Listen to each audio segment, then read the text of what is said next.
நிறைய டைப்ஸ் இருக்கு, உங்களுக்கு தெரியும். ட்ரங்க் வாரிகோசஸ், ஸ்பைடர் வெயின்ஸ், இந்த மாதிரி அதுல நிறைய வெரைட்டிஸ் இருக்கு. ஆனா இது எல்லாம் வரத்துக்கான ஒரு ஒற்றை காரணம் எங்க இருந்து ஆரம்பிக்கும்னா, ஒரு டென்ஷன், ஒரு ஸ்ட்ரெஸ், ஒரு மன அழுத்தம், ஒரு டிப்ரெஷன், இதுல இருந்துதான் அது அதிகமாகும். நரம்பு சம்பந்தப்பட்ட, மூளை நரம்பு சம்பந்தப்பட்ட எல்லா பிரச்சனைகளுக்குமே இதுதான் முக்கியமான காரணம். ஏதாவது ஒரு விஷயத்த நினைச்சு பயந்து போயிருப்பாங்க, ஏதாவது ஒரு விஷயம் எதிர்பார்த்தது நடக்காததுனால உழைஞ்சு போயிருப்பாங்க. சோ அந்த ஒரு தாக்கம் அந்த நோயுடைய ஒரு ஒரு ஸ்டார்டிங் பாயிண்டா, ஒரு ஆரம்ப புள்ளியா அமைஞ்சிடுது.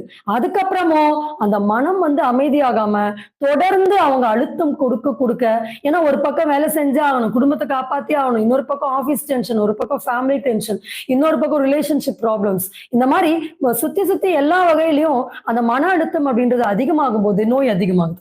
இவ்வளவுதான் சிம்பிளான விஷயம். சோ ஃபர்ஸ்ட் நம்ம கொடுக்க வேண்டிய மருந்து மனதுக்கான மருந்து தான்.